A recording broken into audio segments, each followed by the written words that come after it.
de Jesucristo como plenitud de la revelación. Si Jesucristo es la plenitud, ya no hay más revelación después de él. ¿Qué pasa con las revelaciones llamadas privadas?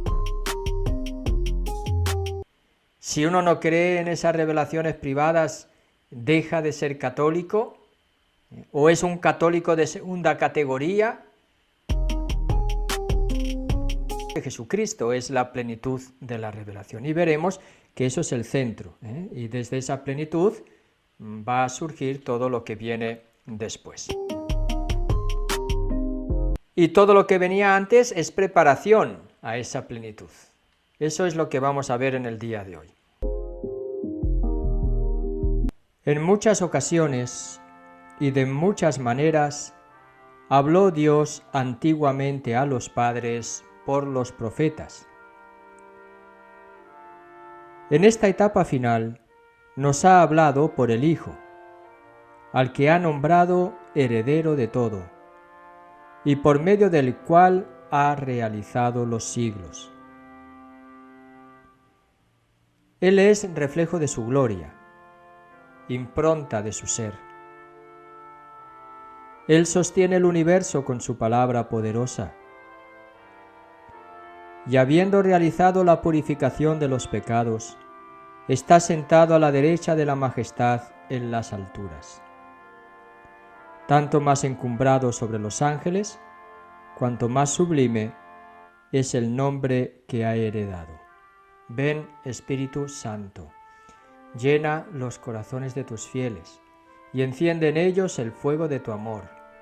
Envía, Señor, tu Espíritu, y serán creadas las cosas, y renovarás la faz de la tierra.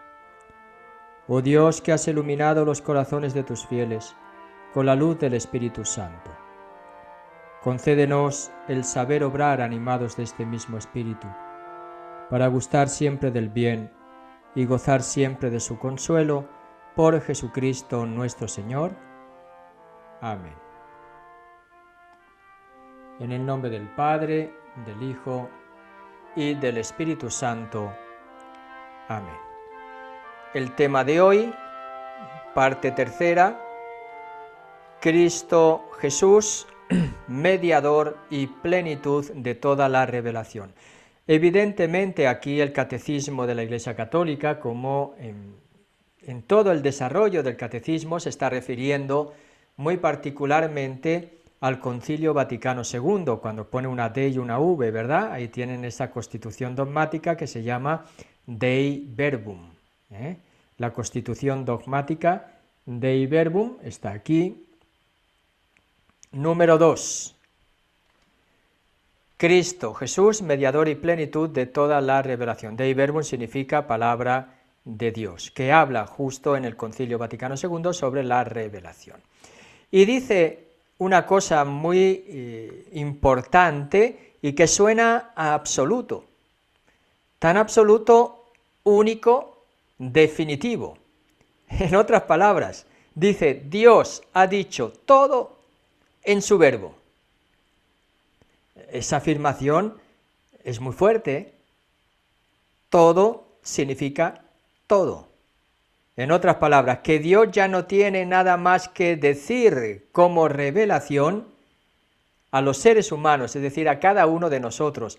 Eso es lo que quiere decir. Poner este título es enfatizar la manera en la que hay que interpretar la revelación cristiana. ¿Quién es el que nos revela? Lo ha dicho también la carta a los Hebreos, a Dios, su verbo, la palabra que va a ser la palabra encarnada, Jesucristo.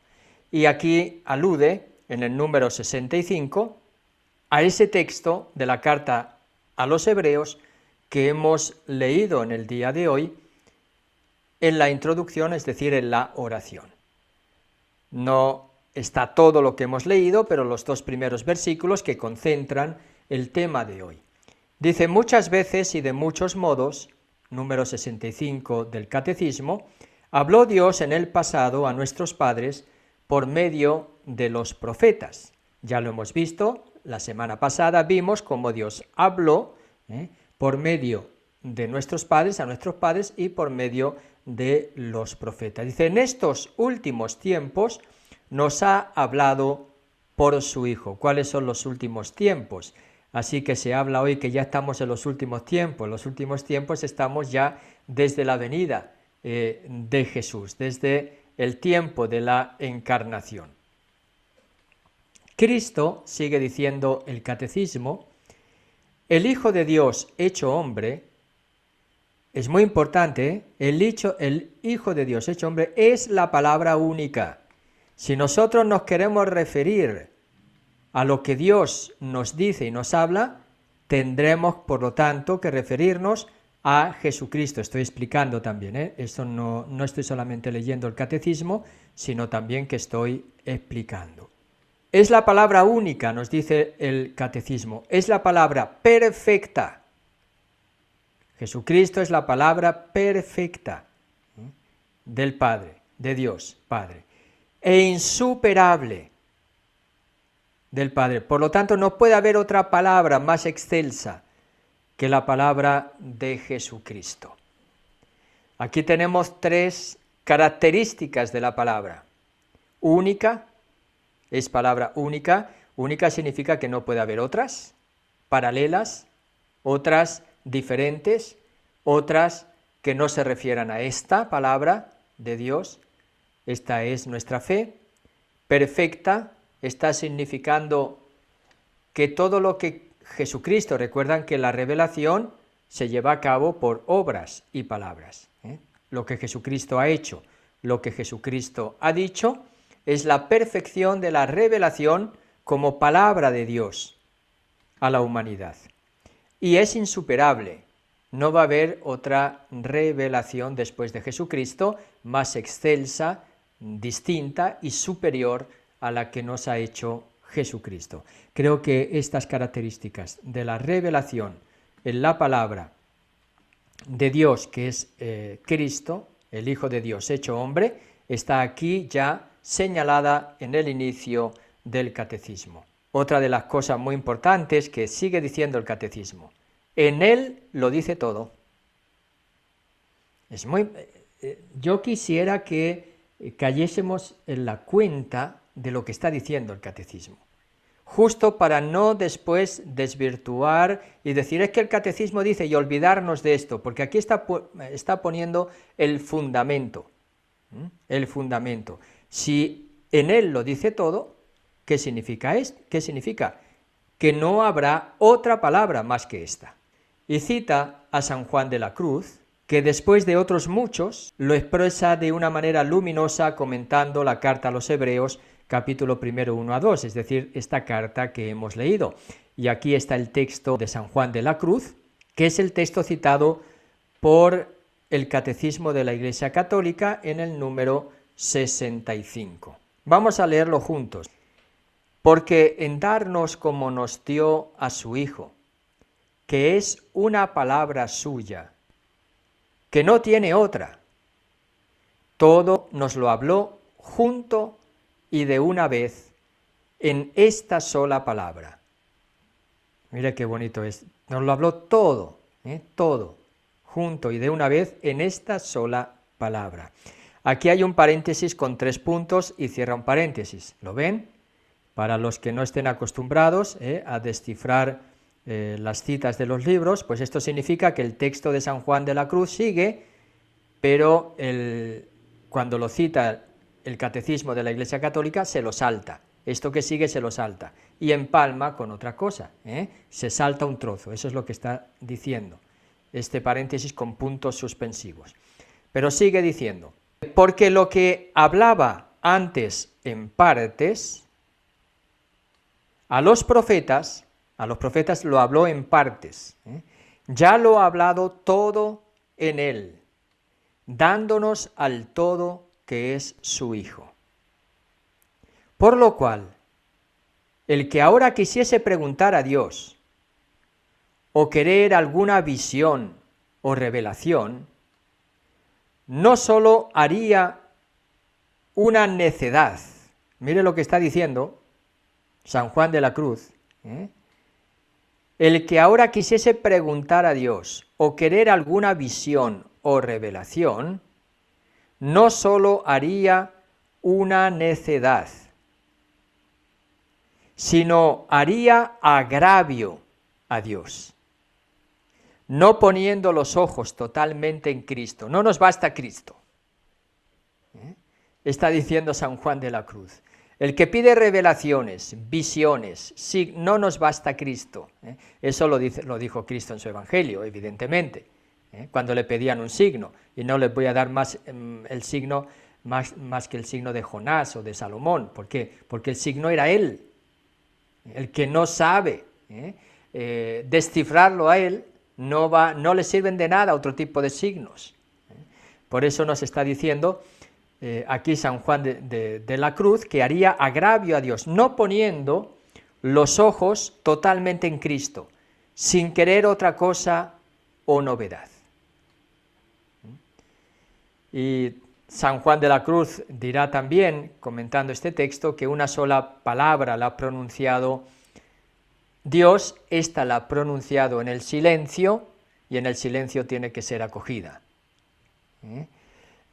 Un texto muy bonito, San Juan de la Cruz, un gran místico carmelita del tiempo de Santa Teresa de Jesús, que llevó a cabo dentro de España y de la Iglesia una reforma del Carmelo también junto con Santa Teresa de Jesús, uniéndose a la contrarreforma, ¿verdad?, que vino después de Lutero, la así llamada por lo menos contrarreforma. Aquí le dejo este texto, número 65. Tenemos este resumen. Dios ha dicho todo en su verbo, ya lo sabemos. Si Dios ha dicho todo en su verbo, nos dice San Juan de la Cruz, no hay que esperar otro tipo de revelaciones, ni pedirlas a Dios, ni buscarlas, sino que lo que tenemos que hacer es escuchar atentamente ¿a quién? A aquel en quien Dios nos habla, que es su Hijo Jesucristo. Eso me parece que está claro. Si Dios lo ha dicho todo en su verbo, consecuencia, aquí el título, no habrá otra revelación. No habrá otra revelación. Y eso es lo que dice en el número 66, que dice que la economía cristiana, como alianza nueva y definitiva, nunca pasará. Ni hay que esperar otra revelación pública, así como la economía del Antiguo Testamento, del Primer Testamento, de la Antigua Alianza, sí ha pasado, así la nueva alianza es definitiva en Cristo y por eso no puede pasar. Dice, ni hay que esperar otra revelación pública antes de la gloriosa manifestación de nuestro Señor Jesucristo. No hay que esperar otro tipo de revelación pública. Quiere decir una revelación hecha para todos. No hay que esperarla. Nos está diciendo el Catecismo de la Iglesia Católica. Y cita de nuevo el Concilio Vaticano II, que es la Dei Verbum, número 4. Ahora, si no hay que esperar otra revelación pública, la manera de entender esta única y total y definitiva revelación en Jesucristo ya está dada desde el principio, ahí es donde hay que decir no. La revelación sí está dada, toda, definitivamente.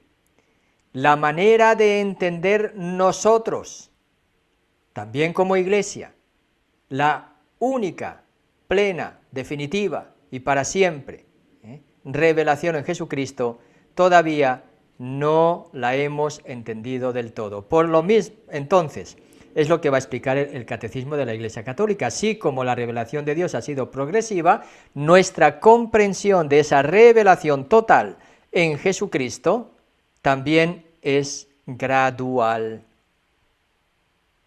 Y eso va a ser muy importante que lo tengamos en cuenta también, porque así a lo largo de la historia, esa misma y única revelación va a ir comprendiéndose también, incluso a veces matizando, con señalizaciones que parecieran que no lo entendimos bien en una época y ahora lo entendemos un poquito mejor. Sin embargo, aunque la revelación esté acabada, nos está diciendo, ahora leo el Catecismo, aunque la revelación esté acabada, no está completamente explicitada. No se ha hecho, está acabada, pero no explicitada. Explicitada significa que no se ha explicado conceptualmente hablando en su contenido, de manera que nosotros la podamos comprender de una forma total. Por eso, ¿a quién corresponderá entonces esa explicitación de lo que ya se ha revelado en Jesucristo? Es lo que vamos a llamar, nos está diciendo el Catecismo de la Iglesia Católica, corresponde a la fe cristiana comprender gradualmente todo su contenido en el transcurso de los siglos.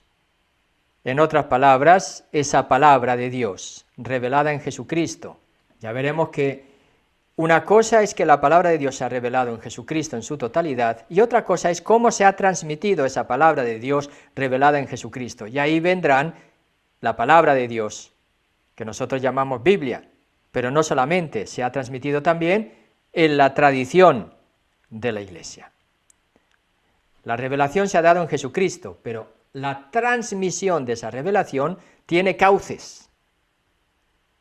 Y esos cauces a través de los cuales ha llegado a nosotros, ¿cuáles son? La tradición y la palabra escrita, se ha escrito, se ha contado, se ha testificado esa palabra en lo que nosotros llamamos el Nuevo Testamento, que a la vez va a iluminar también, porque si la plenitud de la revelación está en Jesucristo, el Nuevo Testamento nos va a hacer ver también cómo Jesucristo también está ya presente en el Antiguo Testamento. Así que Jesucristo se va a convertir en el centro. Y el Nuevo Testamento ya forma parte de esa explicitación de la revelación de Dios en su palabra única, que es Jesucristo. En la Dei Verbum 4, aquí en número 66, que no hay que esperar otra revelación pública antes de la gloriosa manifestación de nuestro Señor Jesucristo. Eso significa ya al final, en la plenitud de los tiempos. En segundo lugar, que esta palabra que se ha revelado en Jesucristo está acabada, pero todavía no está explicitada del todo. Y tercero, que la fe es la que va a comprender gradualmente el contenido de esta palabra, no explicitada todavía, a través de los siglos. La palabra de Dios no nos está diciendo que Dios es uno y trino, que Dios es una naturaleza y tres personas distintas. Eso forma parte de la explicitación del contenido revelado en Jesucristo. Jesucristo sí nos ha revelado que Él y el Padre son una misma cosa, y que el Padre y Él, y el Espíritu que Él nos manda, también forma parte de la divinidad. Se ha revelado en el bautismo, por ejemplo, que el Padre, una voz se oye del cielo, baja el Espíritu Santo como una paloma y se posa sobre él y dice: este es mi Hijo amado. Eso se ha revelado, ¿verdad? Y de ahí nosotros hemos dicho, Dios es uno y trino. Es uno y tres. Pero ¿cómo es uno y tres? Parece una contradicción. Y ahí se ha ido elaborando y comprendiendo, claro, es un solo Dios y tres personas distintas. Es lo que hemos dicho, pero sea el Padre, el Hijo y el Espíritu son Dios, un único Dios. Ahora va a decir, bueno, si ya se ha dado toda la revelación, aunque no la hayamos comprendido toda, en el sentido de que no se ha explicitado esa revelación y que se va haciendo gradualmente, que esa es la tarea también de la fe cristiana a lo largo de los siglos, entonces significa eso que puede haber otras revelaciones, que ya no va a haber más revelaciones públicas. No, ya lo ha afirmado. Ahora, ¿qué pasa? Número 67 dice, ¿qué pasa con las revelaciones llamadas privadas? Esas revelaciones que han sido dadas a unas personas determinadas, pero parece que no han sido dadas solamente para ellas, sino que al dárseles a ellas, también de alguna manera se les ha dado a toda la Iglesia. Bueno, eso es lo que nos va a explicar ahora el número 67 del Catecismo de la Iglesia Católica, diciendo que a lo largo de los siglos ha habido revelaciones llamadas privadas, algunas de las cuales incluso han sido reconocidas por la autoridad de la Iglesia. Y se está refiriendo sobre todo, evidentemente, a esas revelaciones que han repercutido de una manera u otra, de una forma importante en la historia de la Iglesia. Por ejemplo, Lourdes, por ejemplo, Fátima, que son revelaciones también con apariciones incluidas, pero no solamente esas, sino, por ejemplo, Santa Catalina de Siena, que también tenía revelaciones privadas, pero que eran mensajes dirigidos a toda la Iglesia. También Santa Teresa de Jesús, Santa María Margarita Alacoque sobre el Sagrado Corazón de Jesús, etcétera, etcétera. Son revelaciones, la Virgen de Guadalupe, tenemos ahí que es no solamente una revelación privada, sino que es una aparición de la Virgen con un mensaje concreto a un pueblo determinado en un momento muy importante de la historia de la Iglesia. Entonces dice, algunas han sido reconocidas, estas son, he puesto el ejemplo de algunas, reconocidas por la autoridad de la Iglesia. Dice, sin embargo, atentos, para que ahí también tengamos un criterio de discernimiento. Sin embargo, estas no pertenecen al depósito de la fe.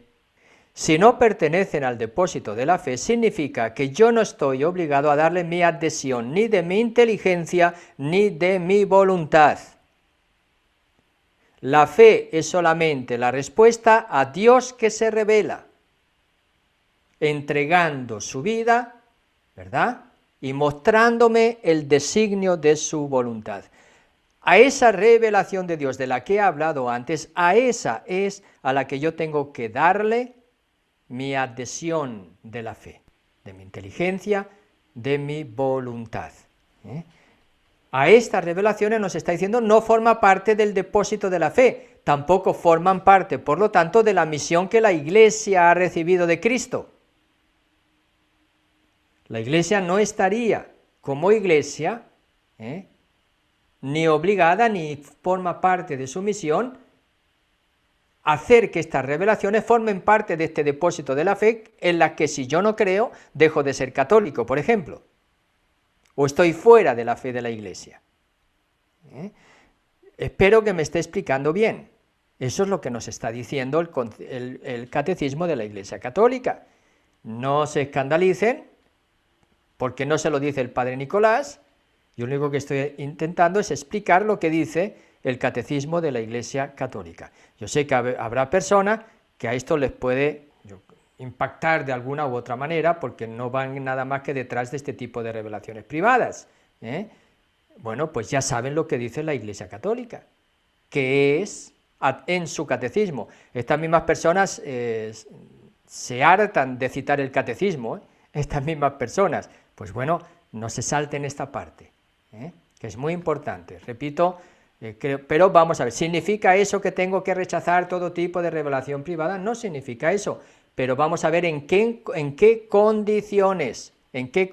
Si alguien cree que eso le ayuda a ser mejor cristiano y a seguir y a comprender mejor a Cristo, la única revelación del Padre, ahí está la condición en la que a lo mejor puede ser que esa persona realmente pueda estar acogiendo este tipo de revelaciones privadas. Bueno, vamos a ver, dice, no pertenecen al depósito de la fe. ¿Cuál es su función entonces? Si las hay, y de hecho la Iglesia dice, la Iglesia ha reconocido algunas de ellas, entonces, ¿cuál es la función de estas revelaciones? Y en primer lugar va a decir cuál no es la función de estas revelaciones. Entonces, no es la de mejorar o completar la revelación definitiva de Cristo. Estas revelaciones, por lo tanto, no pueden mejorar ni completar la revelación definitiva de Cristo. No la pueden ni mejorar ni completar. Así que atentos por esas revelaciones privadas que vienen de grupos privilegiados que pretenden tener esas revelaciones que se le han dado solamente a ellos y que a nadie más se le ha dado. Eso es propio de lo que se llama gnosticismo. Ese conocimiento no lo tengo nada más que yo y nuestro grupito. Solamente nosotros somos los privilegiados a los que se les ha dado a conocer esta revelación, que el resto de los cristianos y católicos no tienen. Y si no la aceptan, no son tan santos ni han tenido la suerte y la dicha que hemos tenido nosotros. Nos está diciendo, no tiene la función de completar o de mejorar la revelación definitiva de Cristo. Y por otro lado, entonces, ¿cuál es su misión? La de ayudar a vivirla más plenamente en una cierta época de la historia.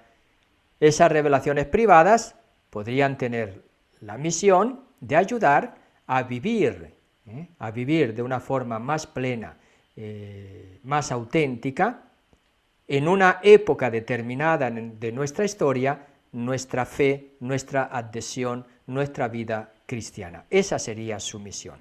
Ahora, ¿esas revelaciones son de grupos privados que tienen que llevarse a cabo a través de esos grupos privados? Dice no. Entonces dirá, tienen que ser discernidas en la Iglesia, guiado por el magisterio de la Iglesia, el magisterio. Y aquí no está hablando solamente del magisterio infalible, sino que está hablando también del magisterio ordinario, que a veces no se hace esa distinción, y algunos dicen, no es magisterio infalible de la Iglesia, entonces se puede disentir del magisterio.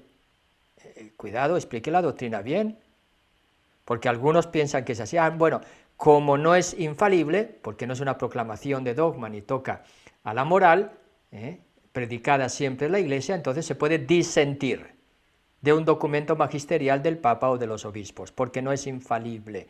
No, pero es magisterio ordinario. No se puede disentir. Puede ser que alguno pueda tener un problema de conciencia serio, pero ese problema de conciencia tendrá que venir cuando uno ha hecho todo lo posible para formarse, para saber, para tener un criterio, por lo menos, tan certero y tan serio como el del magisterio de la Iglesia. Y yo ahí es donde me pregunto, ¿acaso yo lo tengo?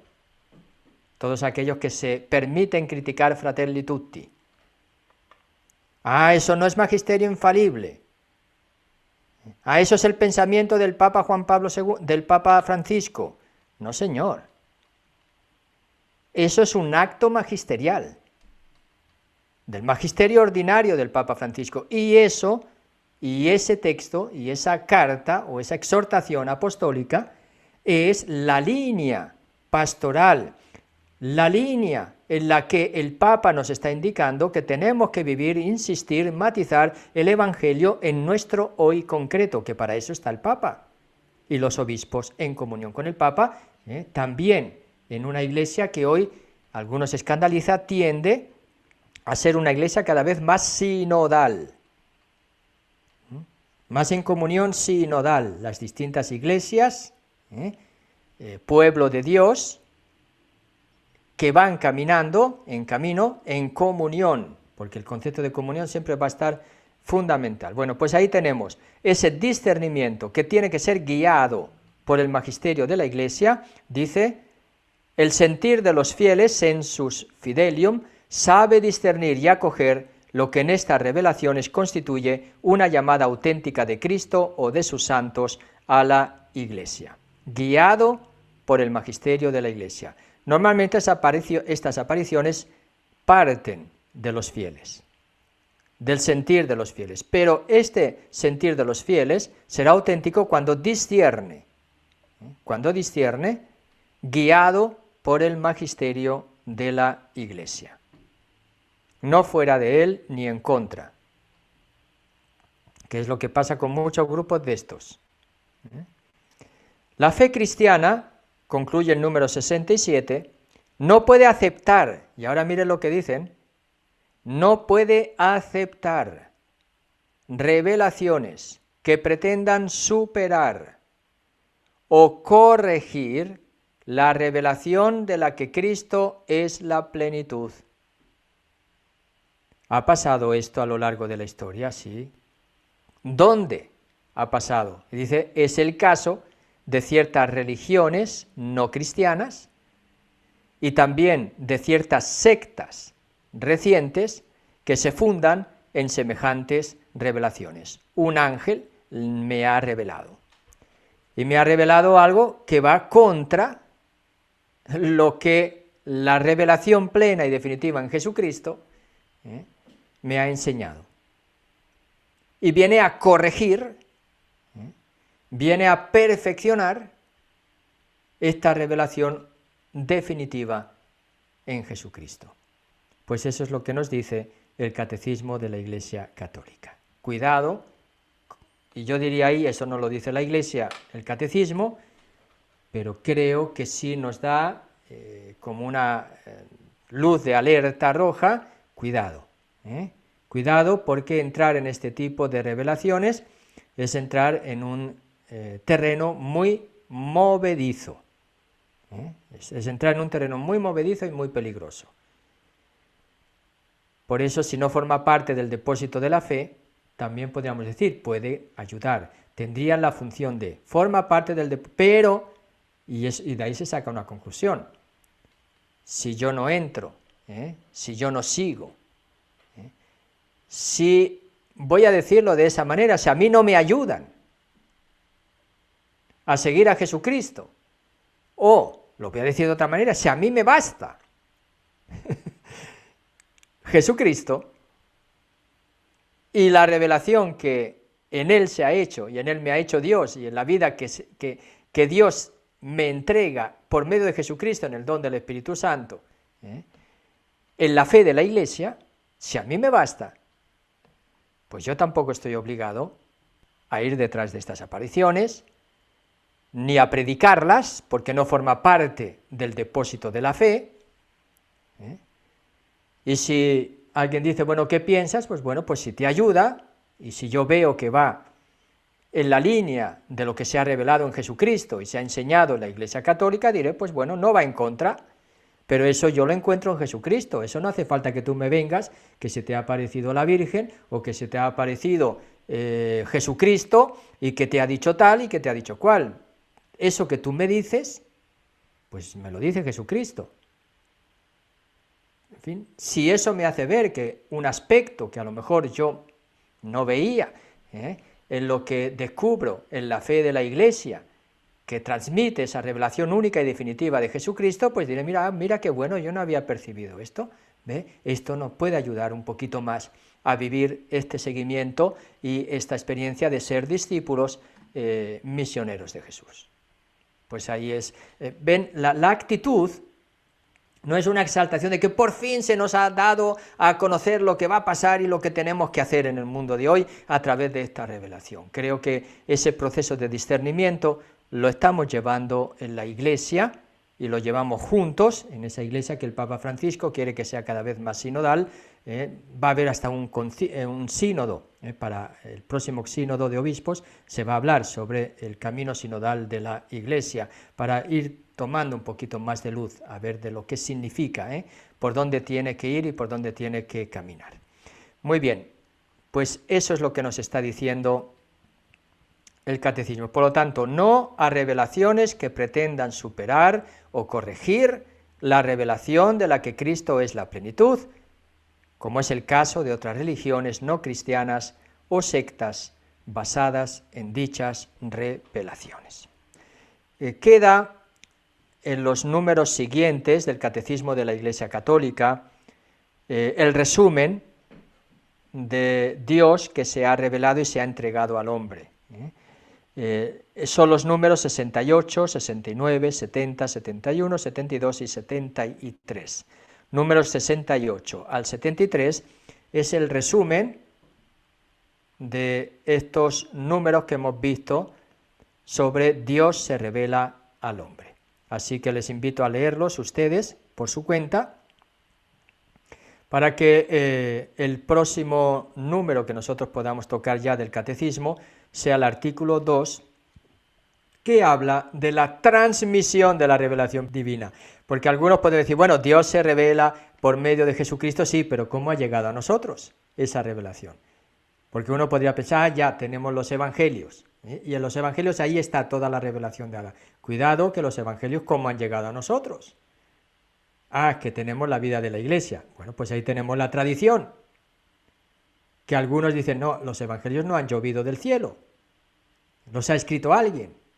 Y antes de que se escribieran los evangelios, que ha habido una vida de la iglesia naciente, una vida, una celebración, un testimonio. Eso es lo que llamamos la primera tradición, o tradición apostólica, que se va a transmitir y se va a convertir después en la tradición con mayúscula de la iglesia, a través siempre de la vida, de la celebración y del testimonio y la enseñanza de la iglesia. Pero esa tradición, o mejor dicho, la Biblia, forma parte y es, digamos, un eslabón fundamental, importante, en ese proceso de la tradición, porque la misma tradición ha definido el canon bíblico.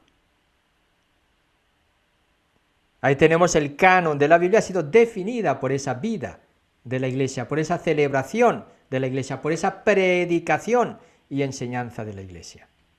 Y ha definido en un momento determinado, esta es, o estos son, los libros en los que Dios se ha revelado. Y por lo tanto, inspirados. ¿Ven? Ese es el proceso que llamamos de la transmisión de la revelación divina. Este proceso lo veremos. Muy bien, pues hasta aquí el tema de hoy, con 2 puntos fundamentales. Primer punto, Jesucristo, mediador y plenitud de toda la revelación. Dios lo ha dicho todo en su verbo. Hemos visto en el número 65. Si Dios lo ha dicho todo en su verbo, nos dice el número 66, no va a haber otra revelación. Y de ahí se deduce que estas revelaciones que conocemos como privadas no tienen la función de corregir o superar la única revelación que se ha dado en Cristo, sino que tienen la función de ayudarnos, si un caso, a vivir mejor, a comprender mejor en un momento determinado de la historia de la Iglesia y de la humanidad esta revelación que se ha dado en Jesucristo. Por eso nos advierte que hay que tener cuidado con esas revelaciones que vienen o que pretenden superar o corregir la revelación de Cristo. Y eso ha ocurrido en otras religiones y también en otras sectas pseudo-cristianas o llamadas cristianas.